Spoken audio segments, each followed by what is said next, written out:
Hello everyone, welcome back to the Mystery Channel 33. I am Tatiana. I'm here to help solve more missing women, sharing and men cases.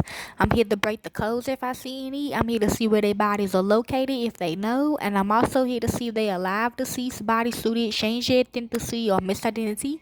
You already should know who's involved, so let's begin. I have been working with decap testers behind the scenes and they want me to post some videos that we found under their name, okay? So let's begin. I am back. This is titled, this is by my auntie, Tamika Huston. How did she die? Who killed her? Okay, this is how she looks. Okay. In the movie Paid in Full, okay? Yes, okay? But yes. Okay, let's begin. The episode titled The Girl Who Looked Like Me of ABC's Frenny Frenny takes us back to the 2000s when the community of Spartanburg was shaken to the core after the sudden disappearance of Tamika Huston. Given the mysterious and suspicious circumstances under which she went missing, the police were quick to conclude that something sinister was at play. After several months of extensive investigation, the series of clues and evidence led them to the perpetrator responsible for the murder of Tamika. Whether it's the disturbing details pertaining to the case or the impact it had on the victim's family. The episode manages to provide all the details of the case to the viewers with the help of exclusive interviews with Tamika's family and friends and the officials connected to the investigation. Remains of Tamika Huston was found a year after she went missing from her home. True. Tamika Antoinette Huston was the loving and spirited daughter of Anthony Huston, who welcomed her into the world on December 11, 1979. The Spartanburg, South Carolina native grew up into a sociable woman who had the ability to light up even the dullest of rooms with her bright and fun presence. When her chirpy personality caught the attention of Christopher Lamont Hampton, he was almost instantly smitten with her. Yes, my brother is her baby daddy. After Tamika reciprocated the same feelings, they got into a relationship. The nursing student also owned a pit bull named Macy, with whom she was extremely close. Okay, who? This is me as a baby. Okay.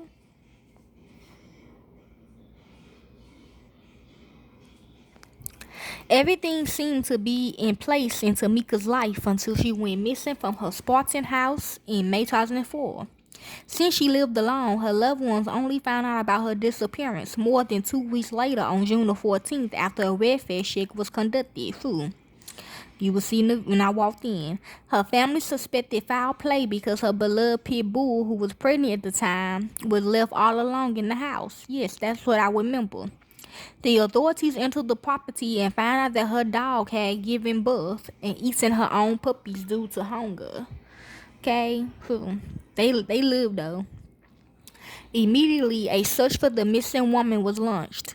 Several days later, on June 20th, Tamika's 1991 black Honda was found abandoned at Barksdale Apartments, and inside the car was a set of keys that would prove to be critical in cracking the case open. Despite the best efforts from the detectives, it was only about a year later in 2005 that her remains was found buried in a wooded area in Duncan Neck and historical development of Tiger River Drive.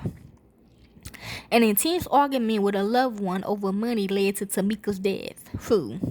While the authorities was investigating the disappearance of Tamika Huston, the keys that they found in her abandoned vehicle led them to a nearby apartment complex, which further led them to suspect her boyfriend, Christopher Lamont Hampton.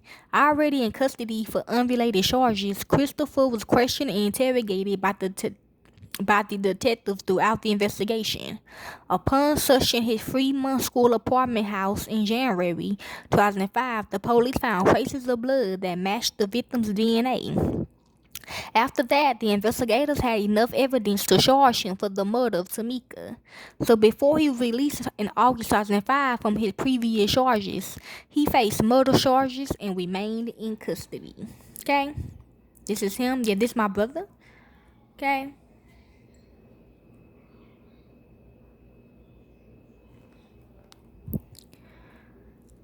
Soon he admitted his guilt to the detectives and confessed it to the crime. According to his confession, Tamika and Christopher got into a heated argument over money on May 27, 2004 at the latter's Fremont School apartment residence. Since he had been involved with the woman who was pregnant with his child, the relationship between Tamika and Christopher was deteriorating. The argument started when she asked him for some money and he refused to save it for his future child while ironing his clothes, okay? So the movie My Baby Daddy. He claimed that she then taunted him and asked if the child meant more to him than her. He snapped and threw the hot iron towards her. As per his accounts, it struck her head and she fell down to the floor unconscious. In a state of panic, he borrowed a friend's vehicle and bought some household